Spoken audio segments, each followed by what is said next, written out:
Boa noite a todos. Que a paz do Mestre Jesus esteja com todos nós. Sejam bem-vindos a mais uma noite de trabalho, mais uma noite de estudo e de reflexão aqui na nossa casa, casa de Moacir, casa de todos vocês. Hoje temos a grata satisfação de contar com a participação do nosso querido irmão Keonir Ranieri, trabalhador da Federação Espírita Pernambucana, trazendo como tema para a reflexão da noite a geração nova. Antes do início da nossa atividade, para a nossa harmonização do livro Caminho, Verdade e Vida, de Francisco Cândido Xavier, a lição de número 138, Pretensões. Eu plantei, Apolo regou, mas Deus deu o crescimento. Paulo, primeira carta aos Coríntios, capítulo 3, versículo 6. A igreja de Corinto estava cheia de alegações dos discípulos inquietos. Certos componentes da instituição imprimiam maior valor aos esforços de Paulo, enquanto outros conferiam privilégios de edificação a Apolo. O advogado dos gentios foi divinamente inspirado, comentando o assunto em sua carta. Por que pretensões individuais numa obra da qual somos todos beneficiários do mesmo Senhor? Na atualidade, é louvável o exame da recomendação de Paulo aos Coríntios. Porquanto já não são os usufrutuários da organização cristã que se rejubilam pela recepção das bênçãos do Evangelho por intermédio desse ou daquele dos trabalhadores do Cristo. Mas os operários da causa, que por vezes chegam ao campo de serviço, exibindo-se por vultos destacados dessa ou daquela obra do bem. A certeza de que toda boa dádiva vem de Deus constitui excelente exercício para os trabalhos comuns. É interessante observar como está sempre disposto o homem a se apropriar de circunstâncias que o elevem no alheio conceito com facilidade. Sempre inclinado a destacar-se nos círculos do bem que ainda lhe não pertencem de modo substancial, raramente assume a paternidade dos erros que comete. Essa é uma das singulares contradições da criatura.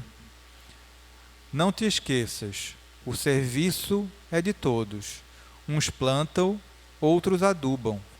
Vive contente no setor de trabalho confiado a tuas mãos ou à tua inteligência e serve sem pretensões, porque o homem prepara a terra e organiza a semeadura por misericórdia da providência.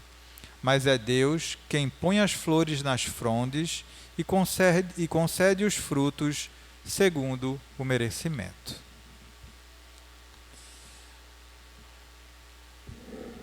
Bela lição para a nossa reflexão da noite. Vamos agora para a nossa prece, para o início da nossa atividade da noite. Vamos elevar o nosso pensamento ao alto e agradeçamos. Querido Mestre Jesus, agradecidos estamos por mais essa oportunidade de aprendizado, por mais essa oportunidade de reflexão acerca do Teu Evangelho, à luz da doutrina espírita. Rogamos aos nossos irmãos espirituais, aos mentores dessa tarefa, o auxílio ao nosso irmão que fará uso da palavra, para que alcance os corações necessitados na noite de hoje. Que Deus nos abençoe, abençoe essa nossa casa e todas as casas co-irmãs que trabalham na divulgação do Evangelho. Que assim seja, graças a Deus. Damos assim, meus queridos, com a permissão da espiritualidade maior, por iniciada nossa tarefa da noite de hoje. Que Deus nos abençoe. Passa a palavra, meu querido irmão. Pode ficar à vontade, querido.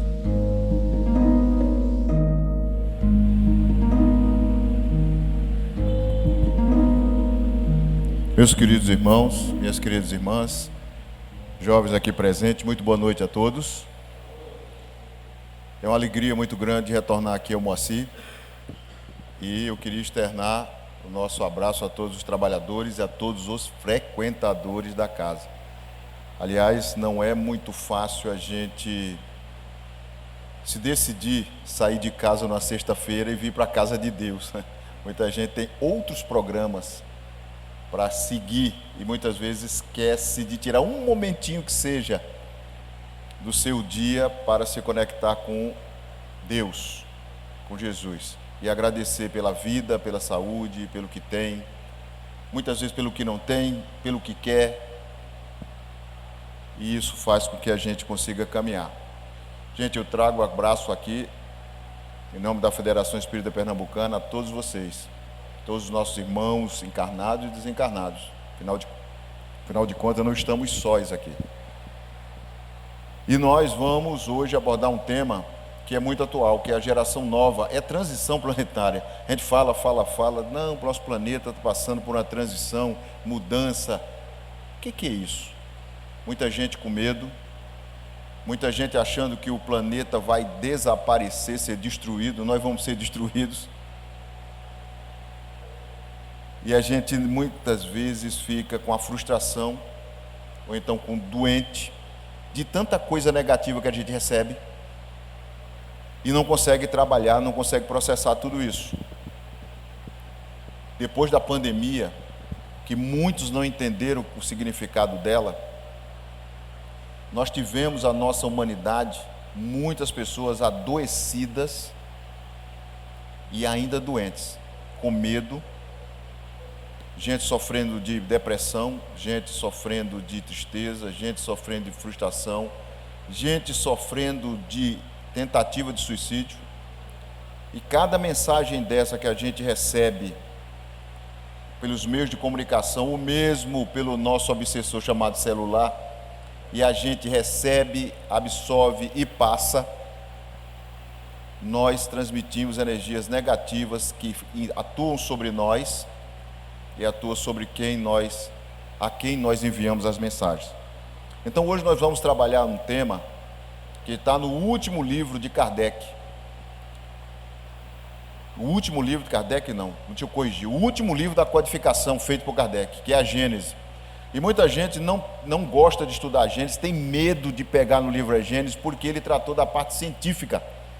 Ele fez um apanhado geral de tudo que ele havia estudado de 1857, com o Livro dos Espíritos, até 1867, com a última publicação em dezembro de 1867 da Revista Espírita, e ele colocou tudo no livro A Gênese, que foi publicado em 6 de janeiro de 68, e trata dos milagres e das predições. Veja, Kardec pegou um dogma das religiões co-irmãs nossas, do milagre, da predição do futuro, que é o profetismo, e eles assim, e agora nós vamos explicar sobre a égide da ciência o que significa tudo isso. Como é que eu faço uma oração, peço a Deus e consigo a cura? Para muitos que não conhecem, assim, milagre. E perpetua essa falta de compreensão, deixando de perceber que ele foi o agente que deu início ao processo de cura, e ele tinha mérito para isso, porque se não tivesse, não teria sido curado. E aí nós vamos passar exatamente por essa passagem da geração nova, que está no capítulo 18, itens 26 a 35, são 9 itens, que Kardec desenvolve, depois de trabalhar em toda a obra, algo que nós perseguimos a nossa caminhada inteira aqui na Terra, que chama-se felicidade. Nós perseguimos a felicidade achando que essa felicidade é do mundo e confundimos felicidade com alegria. E aí Kardec vai trabalhando isso lá no capítulo 1, depois ele passa para o capítulo 11, depois ele termina no capítulo 18, mostrando que a felicidade que nós buscamos é aquela felicidade ensinada por Jesus em João 14, quando ele diz: eu vos dou a minha paz, Eu vos deixo a minha paz. A paz que permite que a gente conquiste a felicidade, porque ele vai dizer também, a felicidade nossa, plena, não é deste mundo. A felicidade a gente só vai encontrar no outro. Então o que Kardec começa fazendo? Ele começa no frontispício aqui, logo nas primeiras páginas do livro A Gênese, esse livrinho aqui, ó, A Gênese, as predições, os milagres das predições segundo o Evangelho. Ele começa alertando-nos para algo que muita gente passa direto e vai para o conteúdo. E ele diz lá no frontispício, nas páginas iniciais, ele diz assim: a doutrina espírita é o resultado do ensino coletivo e concordante dos espíritos. Isso já tira de nós algo que muita gente não percebe e repete. Qual é a sua religião? Eu sou kardecista. Não existe kardecismo. Kardec não fundou religião nenhuma. Qual é a sua religião? Eu sou espírita. Foi o termo que ele colocou lá na introdução do livro dos Espíritos. Para designar novos termos, nós vamos dar novo vocabulário. Então, quando as pessoas dizem qual é a sua religião, é kardecista, ele está adjetivando algo que não existe. Porque o kardecismo, o ismo, é algo que leva ao movimento em direção a alguém. A gente não vai em direção a Kardec, a gente vai em direção a Jesus primeiro, e Kardec, seu trabalhador, que codificou a doutrina espírita. Olha a grande diferença. Ele que produziu, organizou os ensinos dos espíritos aqui. Agora aqui não tem o ensino de um espírito. Aqui tem o ensino de uma coletividade de espíritos. E essa coletividade transmitiu a mensagem, e essa mensagem foi igual em vários locais do mundo e da França. Aí Kardec pegou isso e disse: essa mensagem que o Flávio deu, Edinal, blá, blá, blá, elas são iguais. Então esse assunto é concordante. Ele fechou na Revista Espírita e trouxe para cá. Vejam o cuidado que ele teve. Aí depois ele diz: a ciência dos homens é chamada a constituir a gênese segundo as leis da natureza. Então ele está dizendo assim: olha, o que está escrito aqui é para ser estudado pela ciência do mundo. E a ciência vai trazer para nós a colaboração do estudo das leis de Deus. Porque as leis de Deus estão fundamentadas, não é no misticismo, naquilo que é etéreo, está fundamentada em algo que é provado. E ele continua em 2 outros itens, colocando assim, ó: Deus prova a sua grandeza através das suas leis imutáveis. E tem gente que diz assim: eu não acredito em Deus. Aí a gente olha para a natureza e diz: quem fez a natureza? Ou melhor dizendo, quem fez você? Aí a pessoa vai dizer, eu vi um palestrante dizer assim: quem fez você? Foi minha mãe. Muito bem. E sua mãe fez você através do quê? Como? Como? Uma lei chamada lei de reprodução. Essa lei permitiu que você viesse através da conjugação de um espermatozoide com um óvulo, do homem e da mulher. E por um processo maravilhoso, quem acompanha a gravidez, a mulher que acompanha a gravidez do primeiro mês ao último, sabe a beleza que é, mas também sabe o sofrimento por que passa, porque seu corpo se transforma completamente. São 9 meses de aprendizado dos 2 lados. E ele conclui: para Deus não existe passado nem futuro, tudo é presente. Por quê? Porque nós estamos acostumados a viver só o hoje. Mas quando a gente morrer, o nosso corpo morrer, a gente vai para um plano diferente que não tem passado nem futuro, porque o nosso referencial hoje de passado, de futuro, de passado e de futuro é baseado numa convenção que nós temos na Terra, porque a Terra tem o dia, a Terra gira e tem dia e tem noite, tem dia e tem noite. Convencionou chamar esse período de noite 24 horas. Mas quando você sai da Terra, isso vale? Não. Então, para o Espírito não tem um referencial que nós temos na Terra, de ano, da Terra girando em torno do Sol, e de dia ela girando em torno do próprio eixo. Nós temos outro referencial. Isso faz com que a gente comece a entender o que ele vai trazer, porque ele está nos colocando sobre uma outra perspectiva. Não é a perspectiva do mundo, é a perspectiva do Espírito. Quando Jesus veio estar entre nós, ele reuniu os apóstolos e disse: eu vou preparar vocês para verem o mundo do Espírito. O meu reino não é deste mundo. Eu vim pregar o reino de Deus. Mas o meu reino não é deste mundo. De onde é o reino dele? De onde é esse reino que ele está falando então? Se não é daqui, é de uma outra esfera.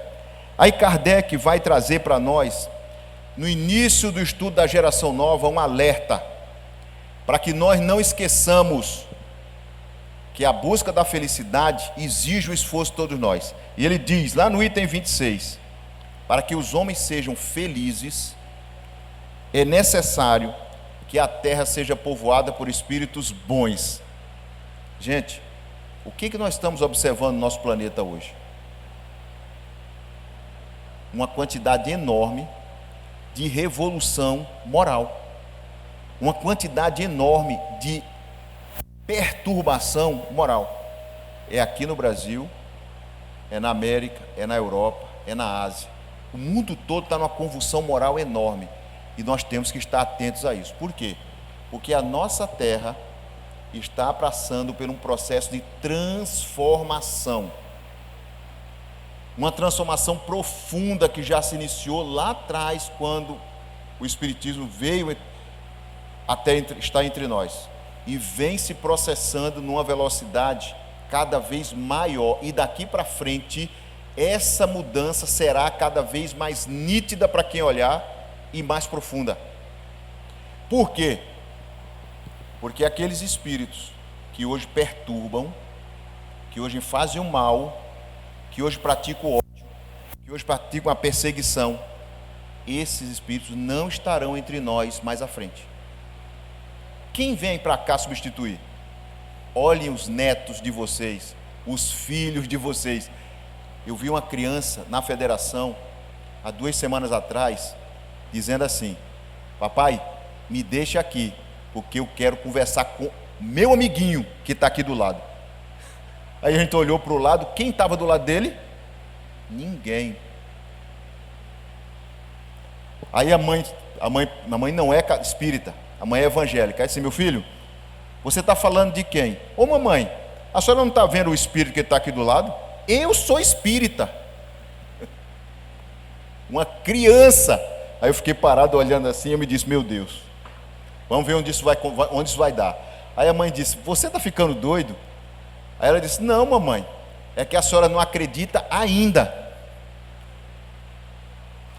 Uma criança, 4 anos de idade, numa sala de juventude, com a maturidade que a gente não tinha nas crianças de antigamente. Então Kardec vai trazer para nós e vai explicar assim: olha, para você conquistar essa felicidade entre essa nova geração, você precisa estar atento, porque nós buscamos a felicidade nas coisas do mundo, e as coisas do mundo trazem alegria. Eu compro um carro, eu sinto alegria. Eu compro uma casa, eu sinto alegria. Eu compro um telefone novo, eu sinto alegria. Eu ganho um presente, o Flávio, sinto alegria. Mas a alegria do corpo é fisiológico. A partir do momento que eu recebo e perco o interesse, aquela alegria foi embora. É diferente de felicidade, porque felicidade é atributo do Espírito, ou seja, é em mim. E quando eu sinto felicidade, ela não desaparece, ela é cumulativa. Aí você está dizendo: prova isso para mim. Pega o trabalhador aqui da casa que está no atendimento fraterno, que atende uma pessoa que está sofrendo com ideação suicida, e conversa com ela, e a pessoa diz assim: muito obrigado, você me salvou. Qual é o sentimento que você tem? Felicidade. Eu fiz algo para ajudar o meu semelhante. Na próxima vez que você ajudar, essa felicidade aumenta, porque ela é cumulativa e ela é uma conquista sua, diferente da alegria. A alegria você sente, comprou um carro. Se alguém passar do lado com um preguinho e riscar o carro, como é que tu fica? Vou esganá-lo. Aí você olha para o carro e já perdi o interesse. Vou mandar pintar esse carro, já não era mais como eu pensava, não era mais como eu queria. E você perde o interesse. 1 mês depois, o carro você olha como um meio único e natural de transporte. Não está mais preocupado se vão arranhar, se não vai arranhar. Está ali, é um bem. A alegria foi embora, a felicidade é diferente. Aí Kardec vai colocar no capítulo 1 daqui da Gênesis, ele vai dizer assim: pelo estudo da situação dos espíritos, o homem sabe que a felicidade e a infelicidade na vida espiritual fazem parte do espírito. Por que ele está falando isso? Porque ele estava se reportando ao céu e inferno, que foi outro livro que ele escreveu para desmistificar a questão de vai para o céu, vai para o inferno, onde ele trouxe na sua primeira parte as consequências dos nossos atos aqui, que são as penas futuras, e na segunda parte ele foi conversar com todos os espíritos das diversas categorias e perguntar como é que você se sente lá no mundo espiritual. Ele conversou com espíritos felizes, medianos, tristes, com assassinos, com suicidas, e foi conversando com todo mundo e disse: você é feliz?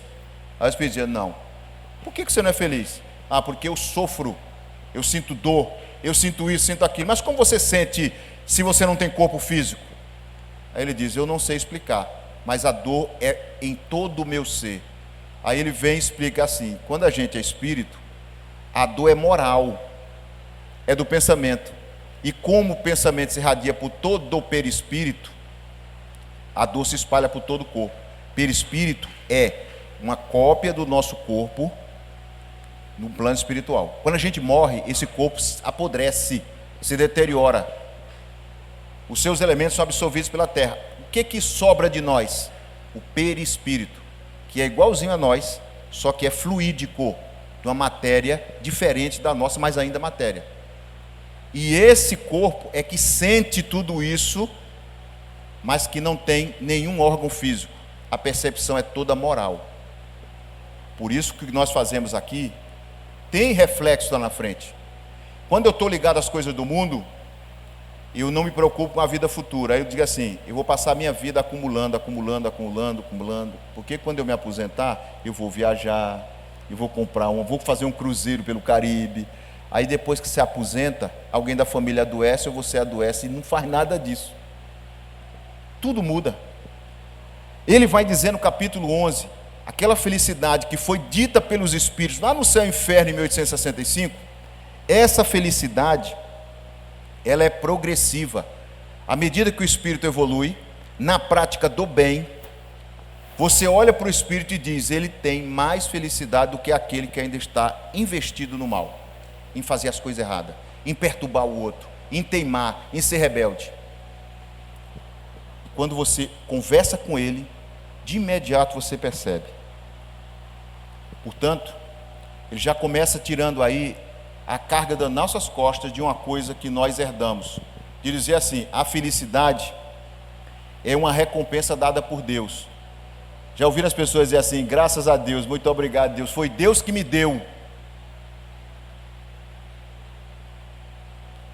Aonde está a nossa responsabilidade da conquista? Ou então, pior, a pessoa sofre alguma coisa e diz assim: isso foi Deus que quis. Eu estou sendo castigado porque foi Deus que quis. Eu perdi meu pai porque foi Deus que quis. Deus não é justo. Aonde está a nossa responsabilidade? Kardec pega isso e trata aqui, quando ele diz que a conquista da felicidade é sua, não é de Deus.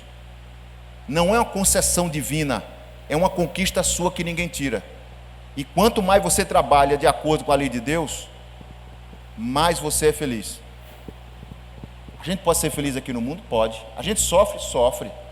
Mas a nossa conquista diária do trabalho no bem traz felicidade para nós, e ninguém arranca essa felicidade de nós. E vejam que coisa interessante. Isso Jesus trouxe e nos mostrou desde o Antigo Testamento. Lá no Evangelho segundo o Espiritismo, Kardec pega os ensinos que estão aqui e agora vai fazer com a terceira obra um link. Ele fez um link com o céu e o inferno, 1865. Agora ele vai para 1864, faz um link com o Evangelho. Vejam como o Kardec era. Aí ele pega lá no capítulo, ele pega no capítulo 5, as bem-aventurados os aflitos, e diz assim: a felicidade não é deste mundo. Mas ele faz referência ao Velho Testamento, porque Jesus disse: eu não vim destruir a lei. Está em Mateus 5,14. Eu não vim destruir a lei, eu vim cumpri-la. Ora, se ele veio cumpri-la, estava escrito em algum lugar, não estava? Aonde? No Velho Testamento. Que é o que os judeus consideram. Os judeus não consideram o Novo Testamento. A Torá é composta de 5 livros, um Pentateuco, mais dos livros antigos. Aí lá em Eclesiastes, Kardec pega uma passagem que exemplifica essa felicidade. O Eclesiastes foi escrito, atribuído ao rei Salomão. O rei Salomão viveu 1000 anos antes de Jesus. Ele governou os judeus entre 1011 e 931. Mas percebam o que ele vai falar, e a gente vai concluir aqui. Ele pega o Eclesiastes capítulo 2, versículo 4 a 11, e diz assim: disse eu, ele era rei, ao meu coração: ora, vem e eu te provarei com alegria. Portanto, gozo o prazer. Prestem atenção, que é o que muitos de nós faz hoje. Busquei no meu coração estimular com o vinho, a bebida, a minha carne, e entregar-me à loucura, porque ele era rei, podia fazer tudo. Tudo estava ao alcance dele. Aí ele começa a descrever a vida dele como rei.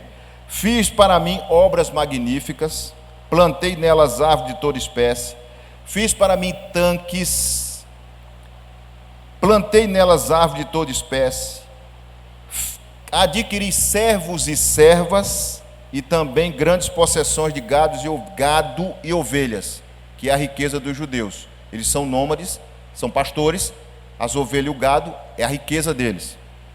Ele continua: aumentei mais do que todos o que houve antes para mim em Jerusalém. E continua: e tudo quanto desejou os meus olhos, eu conquistei no mundo, não me neguei nem me privei de nada. E o meu coração estava alegre. Ele não fala feliz, estava alegre. Mas aí ele vai fazer a reflexão do profeta e vai concluir lá no versículo 11 e 12. Vejam que coisa interessante. Ele diz: e olhei eu para todas as obras que eu fiz com as minhas mãos. Tudo era vaidade e aflição do espírito, e proveito nenhum tinha sobre a terra. E ele vai mais além e diz mais: sendo assim, compreendi que não pode haver felicidade para o homem a não ser na prática da alegria e do bem. Ele voltou-se da matéria para o espírito. Percebam que tudo que ele conquistou no mundo não tinha valor nenhum, e não tem. Tudo que a gente busca e briga aqui no mundo fica aqui. Aí nós vemos irmãos brigando por herança, nós vemos irmãos brigando por carro, por emprego, por dinheiro, por isso, por aquilo. Aí quando chega o momento de retornar, que percebe, aí diz assim: o que eu fiz? Aonde está a minha felicidade? Porque quem tem bens, quem tem recursos, quem tem posses, passa por um vazio existencial enorme e não encontra a felicidade. Tem alegria momentânea. Está sempre com vazio. Às vezes a gente olha uma pessoa dizer assim: eu queria ser rico como ele, mas não imagina o sofrimento pelo qual ele passa, porque o rico não quer perder dinheiro. Ele tem medo de perder o dinheiro, ele está sempre buscando mais. Então nunca está em paz. É outro ponto que Kardec nos traz. E aí nós começamos a perceber que muito do nosso esforço na vida para a conquista de bens materiais se esfacela quando a gente vai chegando na época áurea da vida, da época do conhecimento, a época da melhor idade, e diz assim: tudo que eu tenho hoje eu vou deixar aqui, mas eu preciso deixar bem, porque senão vou deixar briga. Vai ser os filhos, marido, ou a esposa, sogro, sogra, nora, genro, brigando pelo que eu vou deixar. E você vai para o outro lado e não vai em paz, porque quem fica aqui fica dizendo assim: meu pai me deixou esta casa, mas deixou para o meu irmão a casa melhor. Ele foi injusto. E estou ouvindo do outro lado ele falar isso. E você não se desliga do outro lado, porque você está ligado mentalmente, magneticamente, ao que ele está falando, porque ele está pensando em você e desejando coisa ruim, e sendo rebelde. Então nós precisamos trabalhar isso, esse olhar das coisas do mundo com a visão do futuro. O que é que eu quero no futuro? Aliás, onde é que eu vou depositar o meu dinheiro no futuro? Será no Banco Bradesco, Banco do Brasil, Banco Itaú, ou no Banco de Boston Espiritual? Se eu faço o meu depósito do Banco de Boston Espiritual, quando chegar lá em cima eu vou dizer assim: São Pedro, posso sacar o que eu depositei? Ele vai dizer: vamos ver o que é que tu depositou? Felicidade, amor, paz, harmonia, indulgência. Ah, então tu vai sacar tudo. Ah, você depositou o quê? Dinheiro no banco do Itaú, no Banco Bradesco, Banco do Brasil. Ah, tu vai voltar para o plano terreno para encarnar de novo e sofrer tudo de novo para sacar lá. Quer? Quero. Vou ter que voltar.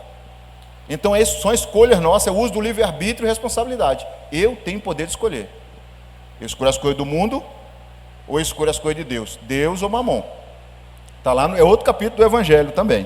Aí Kardec pega o ensinamento sobre essa felicidade e vai unir a felicidade da paz, o entendimento da paz. Porque a paz para nós ocidentais é não guerra, é uma atitude passiva. Por exemplo, nós estamos agora em paz, porque não estamos em guerra. Mas para Jesus não era assim. Quando Jesus dizia assim, Shalom, quando Jesus disse para os apóstolos, ao entrar numa casa, transmitir, a paz seja convosco. Se aquelas pessoas estiverem em paz, a paz ficará com elas, mas se elas não estiverem, a paz retorna para você. Ele não estava falando da paz do homem, ele estava falando da paz diferente. Mas que paz é essa? Essa paz para os judeus, o Shalom, quer dizer harmonia e quer dizer integralidade. Porque é a harmonia do coração e integralidade da mente. É mente e coração integrados numa harmonia que Joana vai trazer no livro Homem Integral. Quando eu estou em paz, ao meu redor pode estar acontecendo uma guerra, mas eu estou em paz. Quantas vezes a gente está na família, todo mundo ali perturbado e você está tranquilo? Aí diz assim, mãe, a senhora não vai se perturbar não? Não, eu estou tranquilo. Por quê? Porque a paz é conquista da consciência, da mente e do coração. Você está intranquilo, eu não estou. E nós podemos estar na guerra e a gente está em paz, e vice-versa. A gente pode estar em guerra e o mundo pode estar em paz, o meu semelhante pode estar em paz. Por isso que Jesus vai trazer para a gente a passagem de João, quando ele diz assim, lá em João 14, 27, deixo-vos a paz, a minha paz vos dou, não vou lá dou como o mundo a dá, porque a paz do mundo é uma paz passiva, é não guerra. Ele diz, eu estou te deixando a minha paz. Qual é a minha paz? Consciência tranquila e coração harmonioso. Se você tiver isso, pode estar acontecendo o que for, você está tranquilo.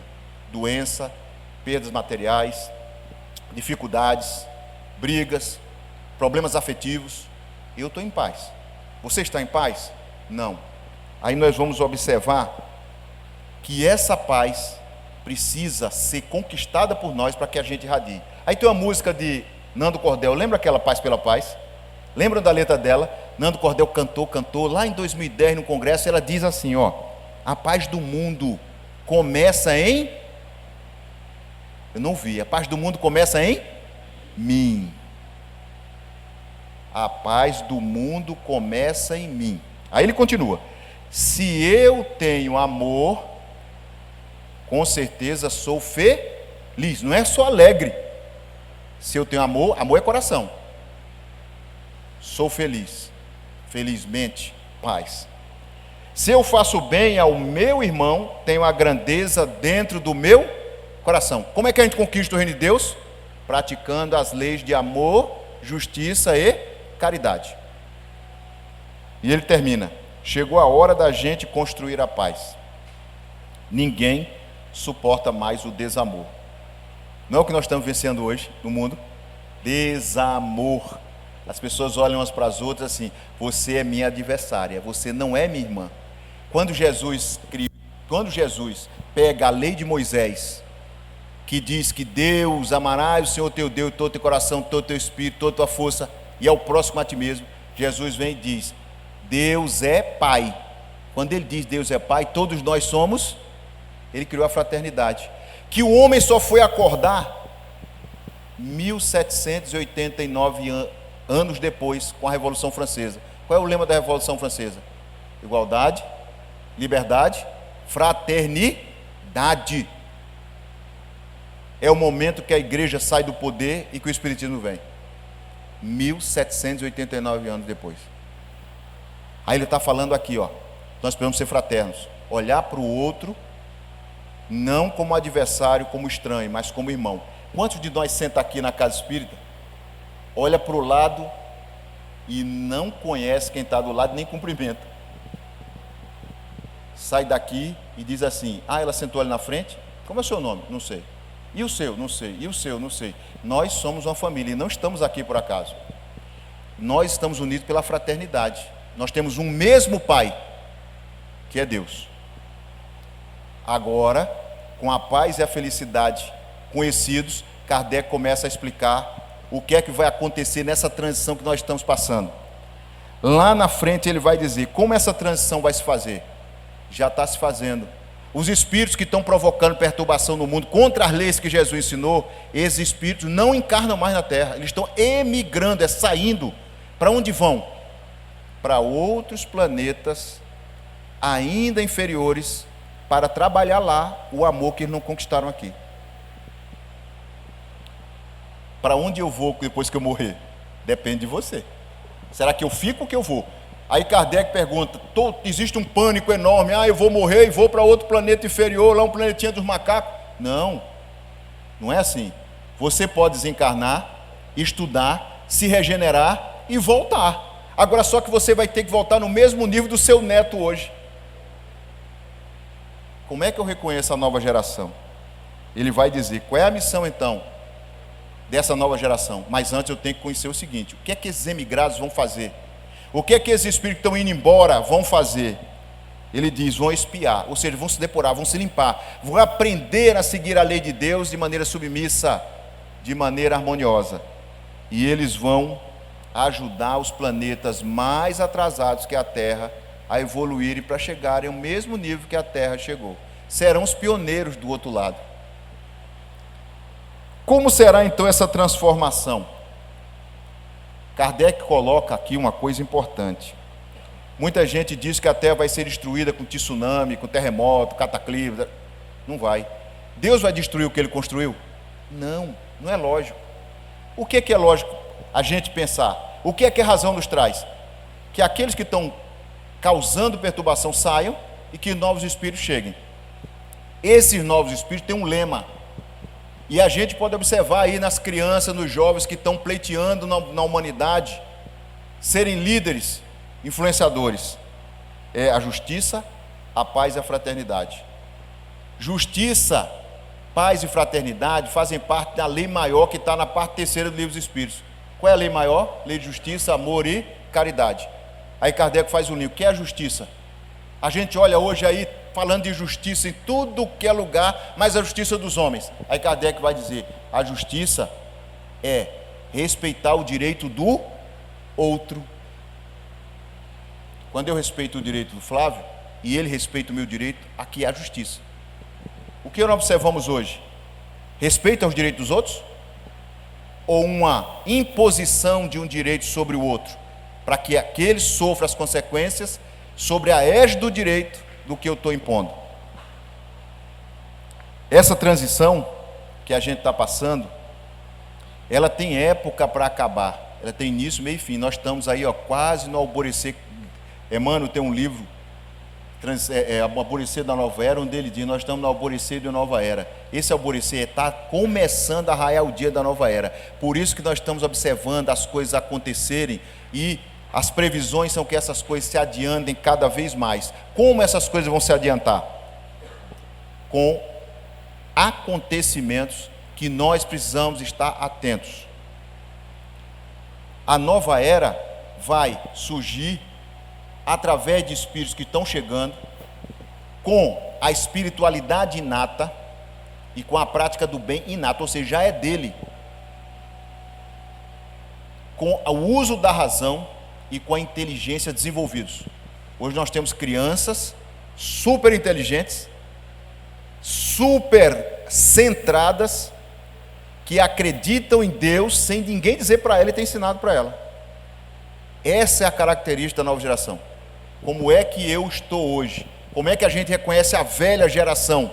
A velha geração é aquela que está centrada no egoísmo, no orgulho e no apego.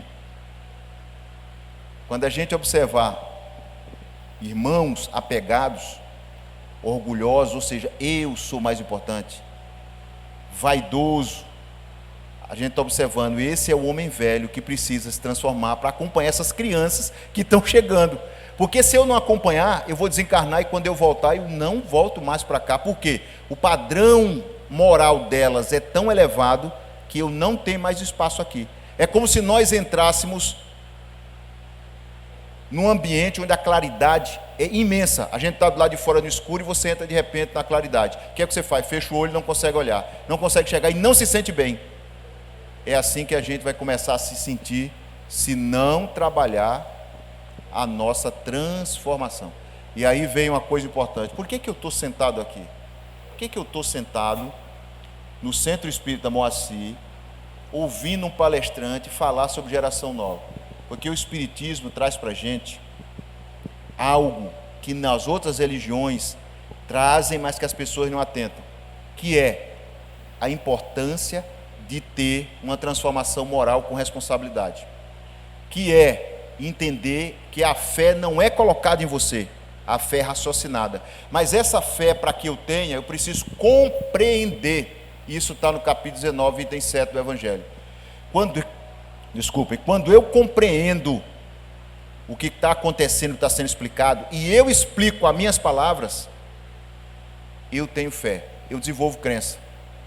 Quer um exemplo? Você acredita na reencarnação? Sim. Por quê? Alguém disse para mim? Pronto. O senhor compreendeu? Tem na família um exemplo da reencarnação clara. Então ele olha e diz: isso daqui não é mentira, isso aqui não é criação, isso é verdade. Agora, uma pessoa que não tem essa compreensão vai dizer: você acredita na reencarnação? Não, eu nunca vi. Essa diferença que o Espiritismo faz quando a gente está aqui, essa diferença é que dá para nós a fortaleza de quando a gente perde, entre aspas, um pai, uma mãe, um filho, a gente não fica desesperado, chorando, lamentando. A gente diz: até breve, meu filho, a dor aqui vai ser grande, porque eu separei, não vou te ver, entre aspas, porque tem alguns que veem, não vou te sentir, mas tem alguns que sentem, mas eu vou sentir saudade, e a saudade é boa, mas eu não vou me desesperar, eu vou saber que mais cedo ou mais tarde eu vou estar com ele de novo. E isso faz bem para mim e para o espírito, porque se eu fico chorando, uma mãe que fica chorando pelo espírito que morre, ela prende o espírito aqui na terra, ele sofre lá e ela sofre aqui. Dois sofredores, só que ele chega dos lados dela e diz: mãe, não chore mais, mãe.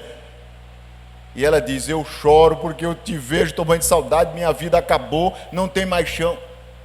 A nova era, os novos espíritos vão chegando e vão dizer: não chore, mãe, porque eu sou espírita, não existe a morte, o que morre é o corpo, o espírito é imortal.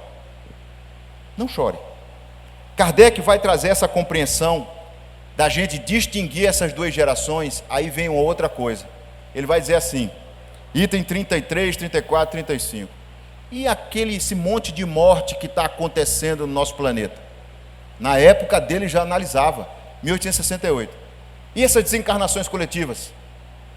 Catástrofes, morte em acidentes aéreos, morte em acidentes de ônibus. Como é que a gente explica? Simples. Esses espíritos estão todos comprometidos com a mesma ação de expiação. Chegou o momento de todos eles partirem juntos. Aí você diz assim: mas isso é uma crueldade. Os materialistas dizem: mas isso não tem finalidade, é uma crueldade, como é que mata todo mundo junto?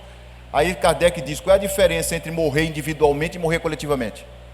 A única diferença é a forma, porque você vai morrer de qualquer jeito. Alguém aqui não vai morrer? Tem alguém aqui que vai viver 300 anos, 500 anos? Aliás, eu queria saber quem gostaria de viver 500 anos, né? Se viver 80, 90, 100 anos já é difícil, imagine 500. Mas ele diz: aquele que morre coletivamente morre do mesmo jeito que o individual, porque quem morre é o corpo, o espírito não morre. E como existe um planejamento para que essa psicosfera de mudança da regeneração aconteça, é muito mais rápido que essa saída seja coletiva do que individual. Você já imaginou espiritualidade superior esperar que Keoni Ranieri compreenda as leis de Deus, as leis que Jesus ensinou durante 700 anos, 800 anos? para promover a transformação. Aí ele fala assim: vamos tirar vocês de uma vez, vamos levar para o plano espiritual, vocês vão estudar, vão ter uma nova oportunidade. Se vocês quiserem, retornam. Se não, vocês vão encarnar em outro lugar. Agora eu consigo compreender o que quis dizer a pandemia do Covid-19.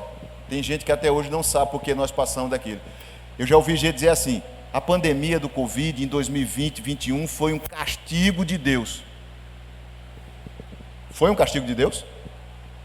Ou foi uma oportunidade da gente, os espíritos que tinham completado sua missão, saírem e virem novos espíritos encarnarem para levar esse planeta para frente?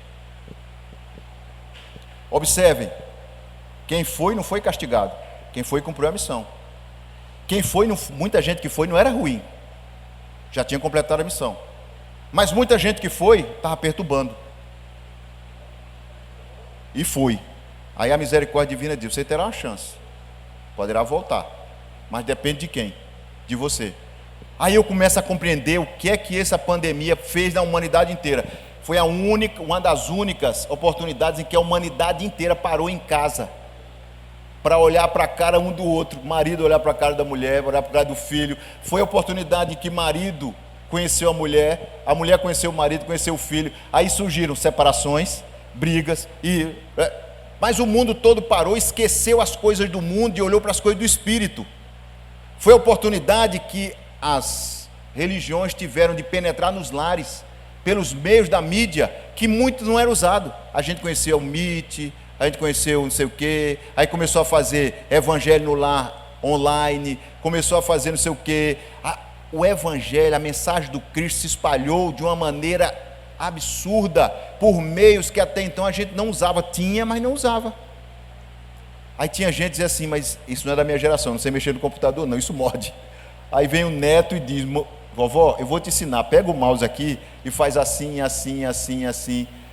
Aí aquela vovó, aquele vovô, o papai que não tinha intimidade com o computador, começou a ter intimidade com o computador, começou a ligar, desligar, mexer ali na internet, papai. Então começou a entrar em comunhão duas gerações diferentes. Olha o que a pandemia fez. Saímos da pandemia e muitos de nós voltamos a fazer a mesma coisa que fazíamos antigamente. Os mesmos erros, mesmas paixões, mesmos erros, mesma ganância, mesmo egoísmo. E não paramos para pensar: olha a nova geração sendo moldada dentro da nossa realidade. Agora, eu quero ver isso? Não. Isso não me interessa. Eu estou preocupado com isso? Não, isso não me afeta. Eu passei pela pandemia, sobrevivi à pandemia. Isso não. Para pensar um pouquinho e raciocina que até o ano 2030 o nosso planeta terá que se transformar na moral. Kardec vai lá no livro de Espírito e diz: o que é a moral? A moral não é o que os filósofos tratam bonito. A moral, segundo os Espíritos, é a regra do bem proceder segundo as leis de Deus. Quando eu pratico a lei de amor, de justiça e caridade, quando eu pratico a caridade, que é benevolência, indulgência e perdão, eu não estou praticando a moral? Estou. O nosso planeta hoje predomina a moral? Analisem. Olha a mídia. O que é que nós temos na mídia? Imoralidade. Mas é preciso que a imoralidade apareça para nós, para dizer: eu não quero aquilo, isso não me serve. E quando a gente se basta do que é ruim, a gente passa a escolher um outro caminho. Aí nós sentamos aqui e começamos a aprender, estudar, trabalhar, servir. Aprendemos a ser humildes na casa de Deus. Não é só no centro espírita, é no centro protestante, na igreja católica, em qualquer lugar. Eu agora vou me voltar para Deus. Eu agora vou me voltar para mim. Conhece-te a ti mesmo. Um sábio da antiguidade diz: como é que a gente consegue vencer as nossas más inclinações? Aí o Espírito diz: conhece-te a ti mesmo. Esse conhece-te a ti mesmo eu preciso me conhecer. Gente, na mostra espírita do ano passado, nós tivemos uma pergunta, alguém vai lembrar aqui se teve na mostra espírita, de uma pessoa que dizia assim: gente, eu amo os animais, eu amo as pessoas que me rodeiam, mas eu me odeio. Isso é possível? Pensem, vejam, pensem. O ser humano diz assim: eu amo os meus animais, eu amo o gato, amo o cachorro, amo o passarinho. Eu amo as pessoas que estão ao meu redor, mas eu me odeio. Eu olho no espelho para mim e me odeio. O que isso reflete para nós? Que ele não entendeu a lei áurea de Deus: amar a Deus sobre todas as coisas e ao próximo como a si mesmo. Eu não posso amar o próximo se eu não me amo. Posso? Eu não consigo amar o Flávio se eu não me amo. Como é que eu vou externar o amor que eu não tenho? Como é que eu vou externar a paz se eu estou em guerra? Lembra da música do Nando Cordel? A paz começa em mim. O amor começa em mim. Então vejam a confusão que é feita pelo mundo quando traz para a gente no dia a dia, e quando eu não tenho a base sólida, doutrinária, religiosa, para dizer assim: o que está acontecendo comigo é uma confusão de ideias, que eu preciso sentar e concatenar. Porque se eu amo a Deus sobre todas as coisas, e eu amo ao próximo, eu preciso amar a mim mesmo. Como é que eu venho trabalhar aqui no Centro Espírita, no atendimento fraterno, transmitindo confiança e amor para uma pessoa se eu não me amo? Eu consigo fazer isso? Eu vou para uma reunião mediúnica, aí eu sento: o Flávio, dê passividade, meu irmão. Aí o cara vai dizer: não vou dar passividade não, porque eu não me amo. Se eu não me amo, o espírito que está aqui do meu lado não vai falar por mim não, porque eu também não o amo. É assim que ele vai fazer? Não, gente, não. Então essa confusão precisa ser muito bem, está muito bem na nossa visão, para a gente saber escolher. Qual é o caminho que eu vou escolher? Deus ou Mamon? Deus ou as coisas do mundo? Mamon é as coisas do mundo. Quando eu escolho Deus, eu entro na nova geração. Quando eu escolho Mamon, eu estou na velha geração. Se eu estou na velha geração, eu vou para onde? Só Deus sabe. Se eu estou na nova geração, para onde eu vou? Para um planeta feliz, que a Terra será regeneração, depois planeta feliz. Então, nós temos aqui um alerta grande. Nós precisamos ter medo do que a gente está passando hoje? Não precisamos ter medo. Nós precisamos ter confiança e vontade em praticar aquilo que é moral, aquilo que é de Deus, aquilo que é divino. Quando eu tenho vontade e força de fazer isso, a minha transformação irradia para todo mundo. Veja, na minha casa o único espírita sou eu. Quando eu decidi ir para o espiritismo, eu vi uma pessoa da minha família dizer assim: este será a ovelha negra da família. Aí eu perguntei: por que ovelha negra? Porque vai ser partidário do diabo. Diabo? O espiritismo fala de diabo ou fala de Jesus? Desconhecimento, ignorância. Veja, século 21. Ignorância. E vejam como a ignorância permeia todos os ambientes onde faz. Eu fui convidado a fazer um culto ecumênico o ano passado. Um padre da Igreja Católica, um pastor protestante, um afrodescendente, uma irmã do representante da região afrodescendente, e eu espírita. Aí o pastor, nós chegamos aqui numa mesa como essa, reunimos com a pessoa que ia conduzir o culto ecumênico. Quem ia falar primeiro, quem ia falar depois, aí combinar o que ia falar, quanto tempo ia falar. Você tem 20 minutos para falar, você tem 20. Quem começa? Aí todo mundo ficou calado. Não, então a gente começa pelo padre, depois fala o espírita, depois fala o pastor, depois termina com a nossa irmã afrodescendente. Aí o pastor vira para mim e diz assim: você é kardecista? Aí eu falei: não sou kardecista não, eu sou espírita. Aí ele abriu o olho. Você é o quê? Você não é kardecista? Você não é espírita de mesa branca? Eu falei: pastor, isso não existe, pastor. Não tem espírita de mesa branca, de mesa preta, de mesa roxa, de mesa azul.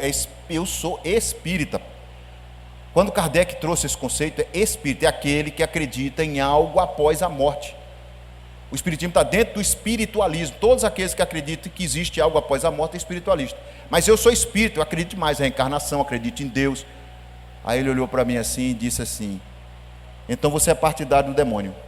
Se você é partidário do demônio, eu não subo no púlpito com o demônio, porque eu sou Deus, eu sou representante de Deus na terra. Levantou-se e foi embora. Agora percebam, quem estava sentado na plateia para assistir o culto ecumênico, em maioria, quem era? Os representantes da igreja dele. Aí subiu o padre. Aí não, subiu o padre, não, criou uma confusão, porque o coordenador falou assim: gente, vocês querem cancelar o culto? Eu falei: não, a gente segue. Mas aí vocês vão ter que falar mais. Não, a gente fala. Seguimos a ordem, seguimos. Fala o padre, agora tu fala com a espírita, e depois fala: ótimo, chegamos. Quando a gente chegou e começou a falar, o padre fez o culto dele, eu fiz a minha parte. Quando eu estava terminando a minha parte, aí eu vi uma pessoa que estava atrás do coordenador dizer assim: cadê o pastor? Silêncio total. Aí toda a plateia esperando o pastor, e olhando para o púlpito aqui: cadê o pastor? Cadê o pastor? Cadê o pastor? Cadê o pastor? Nada do pastor. Aí vem falar a nossa irmã afrodescendente. Aí quando termina, aquela frustração dos evangélicos que queriam ouvir o pastor, mas não tiveram oportunidade. Por quê? Porque a mente estava centrada no homem velho, no preconceito. No preconceito. Pleno século 21. Perceberam a diferenciação? Onde é que nós estamos? O que é que eu escolho? Quais são as minhas escolhas? Se elas forem erradas, eu vou ter responsabilidade sobre elas e vou responder lá na frente. Não tenham medo do que vai acontecer. Se acontecer qualquer cataclismo, qualquer terremoto, lembrem que a Terra também está evoluindo para abrigar os nossos corpos mais evoluídos mais à frente. E não foi feito o Caratapima matar nenhum de nós. E se a morte vier nos tocar, nós temos que agradecer a Deus a oportunidade de ter estado na terra, cumprido a missão e retornado. Porque é uma bênção a gente retornar para o plano espiritual, cumprir a missão. Não vou mais sofrer aqui, agora vamos preparar para uma outra jornada. A jornada de lá para cá, eu vou ajudar de lá para cá quem ficou. Não precisa ter medo. Eu vejo espírita com medo da morte. Você tem medo da morte? Opa, não fala nisso, eu não quero morrer agora. Ué, mas a gente sabe quando vai morrer? A gente tem que estar preparado, não tem?